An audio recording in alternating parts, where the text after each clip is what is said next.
Hey, how's it going everybody? I'm DSpire and welcome back to a brand new video on this channel. So in today's video we're just going to be discussing the best settings for multiplayer and Warzone and just going over a few little tips and tricks for both modes on Modern Warfare. So after covering the various settings and tips and tricks, this should hopefully improve you as a player and just generally give you a better experience on the game. So these settings are catered towards Season 3 and until any major changes are made, these will be the current best settings. So if any changes are made or any new settings are implemented into the game, I'll be sure to make an updated video, but until then, these are the current best settings to use in multiplayer and Warzone. So before we jump into this video, if I could just ask you to hit the like button and subscribe with notifications on. This literally just helps me out and helps the channel out in general and is much appreciated. And if you do like the video and subscribe, let me know down below in the comments so I can just say thank you and show you my appreciation. Yeah, so that's enough of that. Without further ado, we'll jump straight into the settings.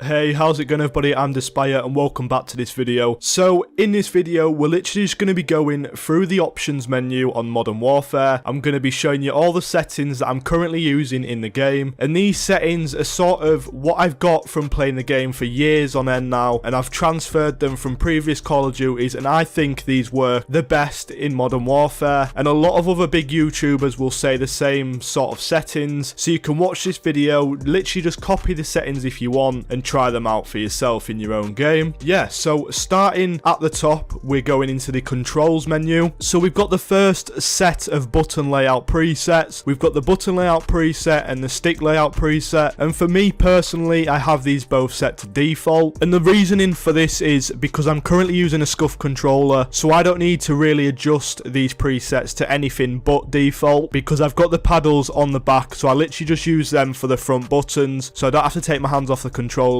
and none of these presets really apply to me anymore. But before I was using a scuff controller, I was just using a standard controller. I was using bumper jumper, so I could sort of jump with the bumpers and do the same sort of thing that a scuff did, but I had to adjust my hands a different way, sort of play claw to do that. So if you haven't got a scuff controller and you want to be able to jump around corners and things like that, you can use that button layout to do that. But I would recommend, if you've got the money, I know not everybody's got the money to buy a scuff controller just laying around, but if you do and you're thinking about getting one, I would suggest getting one. It just makes everything a little bit easier. I'm not going to say if you get one you can do stuff that you can't with a standard controller, but it just makes everything a bit more fluent. It just makes it a lot easier, and I would recommend getting one. So moving on to the next setting, we've got the inverted vertical look. I just have this disabled, but you can, if you feel like using that, you can enable it, but for me personally, I've just got that disabled. So moving on to the sensitivity, you've got the horizontal stick sensitivity and the vertical stick sensitivity, and I have this set to a 6.6. So the sensitivity in Call of Duty games, it's a weird subject. It's sort of personal preference. To be totally honest, I would recommend a 4.4, a 5.5 or a 6.6 in my personal opinion, but don't get me wrong, somebody could be running the max sensitivity, so they could be running a 10.10 and absolutely destroy every lobby, or you could be doing maybe a 1.1 and you could still be destroying. It's all personal preference, but to me, I think 6.6 or a 5.5, sort of mid-range from spinning fast and spinning slow, if that makes sense. So you've got the ability to turn round on enemies that are behind you and still get the opportunity to actually kill them, but you're not moving so fast, the aim's going to be all over the place, if that makes sense. So I run a 6.6 and that works out well for me, but it's all personal preference. I would suggest putting a lower sensitivity if you're sort of a casual player and your aim's not the best, because if you've got it on a lower sensitivity, it will help you get them kills from longer range. And even if you're a pro player, a higher sensitivity is going to make it harder to get them long range kills. So I think a 6.6 works well for me, and a lot of other people have said that it works well for them. So I would suggest a 6.6 or a 5.5 or possibly a 4.4. So moving on to the ADS sensitivity settings. So you've got the ADS sensitivity multiplier low zoom, and you've got the ADS ADS sensitivity multiplier high zoom. So for these, I've got them both set to a 0.90, and the standard setting sort of value for these is a 1.00. So I've just dropped them both slightly, and I personally think the standard setting for this works absolutely fine, but I just wanted to drop it a little bit to just make my aim that little bit better. And I'm not going to say it's something that you notice by just changing it that little bit, but it does make a difference in some situations. So in my personal opinion, I've got it on a 0.90, but you can keep it to a standard value that it is at 1.00, or you can drop it lower or higher than this. It's all personal preference, but if you want to copy my settings, I've got 0.90. So moving on to the next setting, we've got the aim response curve type. I've literally just got this set to standard. I haven't messed with this, but some people like to change this, some people don't. So if you want to change this, or if you're using it now and you think you play better with it, feel free to change this up to what you want, but I'm running a standard setup. So moving on to the next control, and this is the controller vibration, and this is an important setting. So I have this disabled, and I have it disabled in every Call of Duty I've played. The controller vibration throws your aim off. A lot of people will tell you that. A lot of the pro players don't use controller vibration. The simple fact is it throws your aim off. I honestly believe it makes your aim worse having controller vibration on. A lot of people use controller vibration to sort of get immersed with the game, so you can sort of feel like you're in the game, but I honestly feel that you should get used to turning controller vibration off. Just get used to it. After a few games, you'll forget about it and you won't know any different, but I honestly recommend turning controller vibration off, and you will see a drastic improvement in your aim, personally, and a lot of people will tell you this. So moving on to the next setting, we've got the aim assist. So in this Call of Duty title, you've got different versions of the aim assist. You've obviously got the disabled setting, you've got the standard setting, the precision setting, and the focusing setting. So for me personally, I don't notice much difference between these settings, so I just have it set to a standard setting. But like the other options, if you feel like you play better with one or the other, feel free to change it and adjust it to your playstyle. But I currently have it set to standard, and I play absolutely fine just with the standard setting, so don't feel like one of them's going to make a massive difference, because it's not. But I play absolutely fine with just the standard setting, so if you want to put the standard one on, I'm pretty sure you'll play just as good as one of the other ones. So moving on to the next setting, I've got weapon mount activation, and I've got this set to ADS plus melee. There's multiple things you can change in here. You can have it double tap ADS,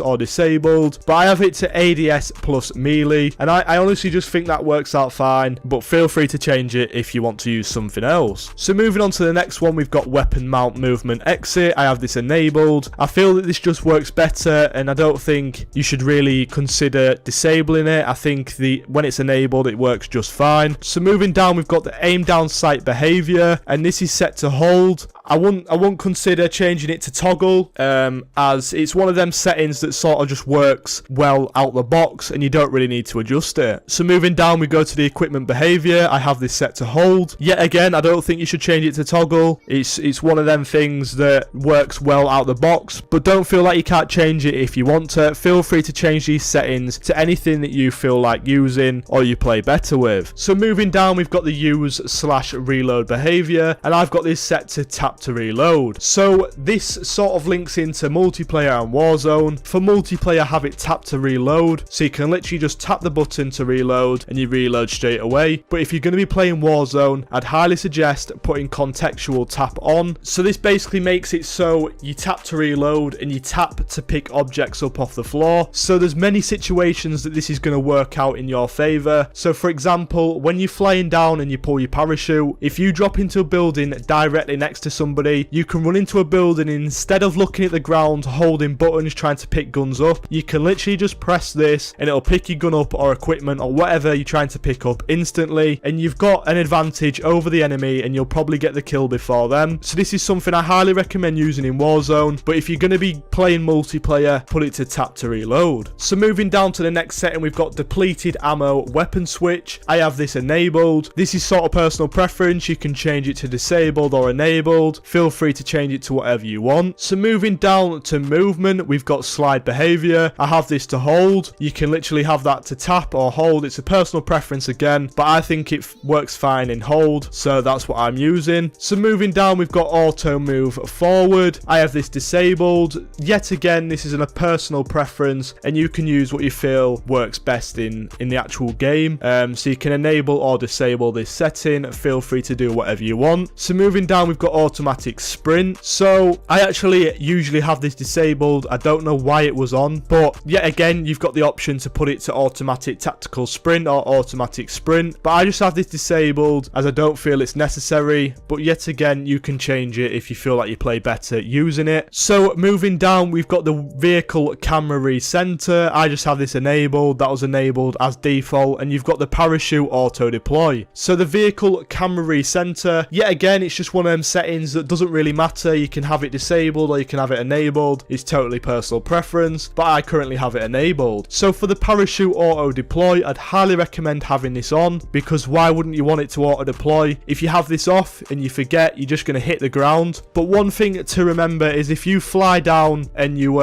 pull your weapon out and then you fly down again, it won't auto deploy. You'll just literally hit the floor. So you've got to manually deploy your parachute. So that's something to remember. So moving back up to the top, I'm going to give you a sort of technique on how to improve your aim when you're playing multiplayer and Warzone. And I don't think a lot of people think about doing this. I think they just take it for granted. But you've got the ability to take advantage of the feature that's implemented into the game and use it to improve as a player. So this is using private match and the bot feature to just sort of increase your aim ability and just practice your aiming and killing enemies. So when I say this, all I mean is if you've, for example, haven't been playing the game for about a week or something, when you come on, you're not going to be used to it. You're not going to have your reactions like they used to be, all things like that. So all you have to do, instead of jumping straight into a multiplayer game like a lot of people do, just boot up a private match on your own and put a few bots in, put it on free-for-all, TDM, it doesn't really matter, and just put it on recruit difficulty. So when you've done this, just run around, shoot the enemies, and you'll sort of get your reaction time back to where it was, and you'll just get used to aiming at enemies, killing enemies, shooting at enemies, things like that, and it'll just get you ready and back in the zone to go straight into multiplayer. And this will sort of make you a better player, and it won't destroy your stats if you go into multiplayer straight away and you're playing bad. You'll have sort of had a couple of warm-up games in private match where your stats aren't affected, and this is the best thing I could possibly suggest if you're going into multiplayer and you want to keep your stats at a high level and you just want to not get destroyed basically if you haven't been playing. And this works out even if you've just played yesterday. Just jump into a game of private match, put some bots on, and you can work the difficulty up over time. So you can start with recruit and move up to veteran, and when you get to the veteran level, you're sort of testing your reaction speed then, because you're going to have to be quick to kill the enemies before they kill you. So this just makes you a better player, gets you warmed up and gets you ready for multiplayer. And this is a good technique I'd suggest that I don't think everybody's utilizing, and I honestly think you should utilize it and just use it before you go in multiplayer. So for the first page, that has covered all the different options available on the controller setting, and we're going to move over to general. So moving over to general, these are the sort of settings that I'm using, and these are all personal preference again. Feel free to change whatever you want or use whatever you want, but if you want to copy my settings, here they are. So moving from the top to the bottom, we've got the input device. Because I'm using a controller, that's the only option I've got. So moving down, we've got the brightness. I have this set to 55. Anything above that, I think the colors just start getting washed out, and I personally just think 55 is a good setting. You can sort of go 55, 60, 50. I think they're all sort of good brightness settings, or you can max it out if you feel that you play better like that, but I feel it washes the colors out because the colors are pretty dull on this game already, so I don't think you should wash them out even more. So the safe area is personal preference. You just decide to your monitor, TV, whatever that is. Film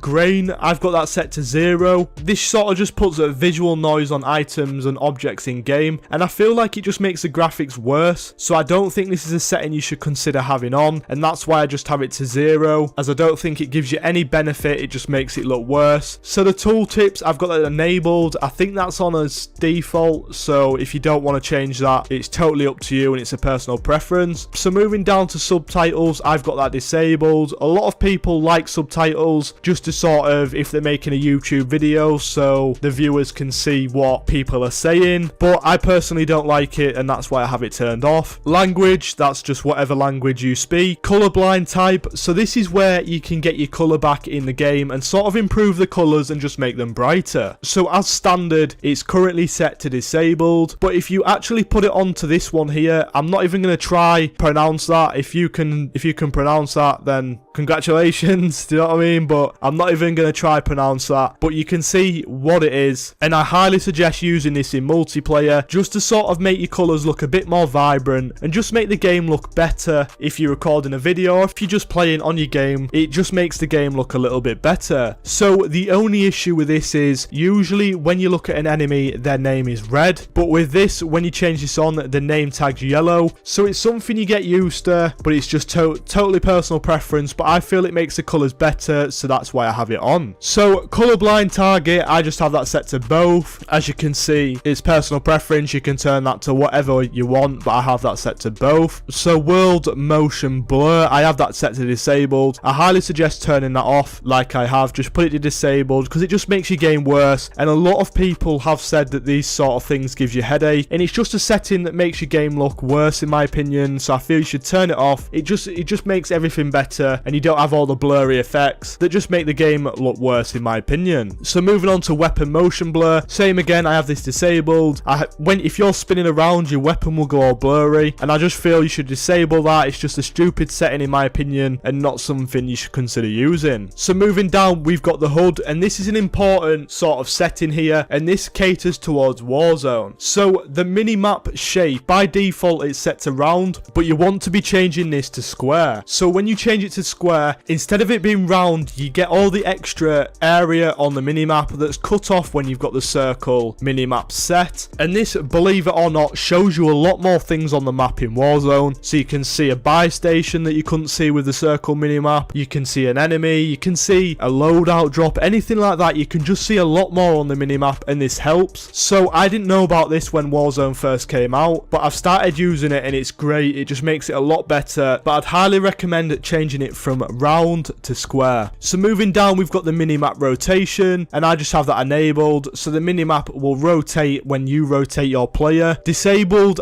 it's personal preference. If you don't want it to spin, disable this setting, but I personally like it rotating. So moving down, we've got the content filters. So the text chat, I have that enabled. You can disable it if you don't like people talking on the screen, and then after that, you've just got some settings in regards to gore and things like that, so you can choose if you want them enabled or disabled. It's personal preference. So moving across to audio in the options menu, for the audio mix, I've got it set to boost high. There's multiple settings in here, and it all depends what you want to use. If you're using a headset, if you're having it playing at your TV, it's all personal preference, but I have it set to boost high. Master volume, I have that set to 100%. This game is pretty loud on small maps, so if you're playing Rust, for example, you're gonna have a hard time hearing people talking in game chat or in your party. So if you want to drop this down a little bit just so you can hear people that you're talking to, that's a good option and something you should consider on doing. So moving down, we've got the music volume. I have this set to 0. I'm not really bothered about hearing the music in the game lobbies and things like that, but that's again personal preference. But if you want to copy my settings, I've got that set to 0. So dialogue volume, I've got that set to 100. Effect volume, I've got that set to 100 as well. Juggernaut music, I have that set to disabled. So if you didn't know, when you run the Juggernaut kill streak, when you're actually using it, it'll play music, and I just not bothered about hearing music like I said before in the music volume, so I have this disabled. But I don't use the Juggernaut kill streak anyway, so this doesn't apply to me, but feel free to change that to your personal preference. So hit marker sound effect, so I have that set to the Modern Warfare sound effect, but you can change it to the classic or none. It's totally personal preference. And then moving down, we've got the voice chat, open mic settings and things like that. They're all default. I haven't messed with any of them.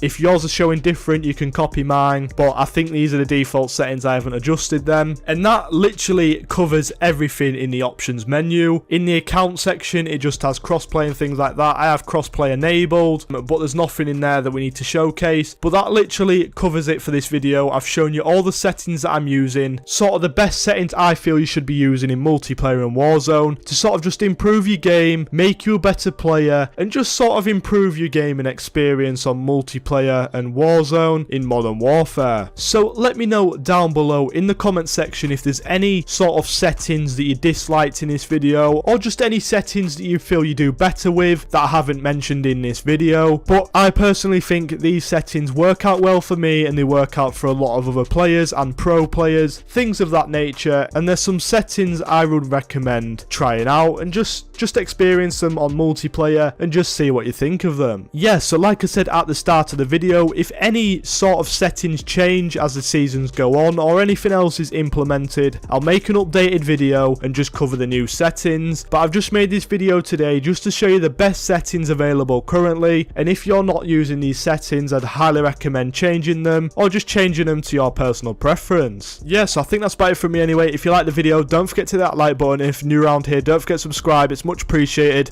Thanks a lot for watching. Peace.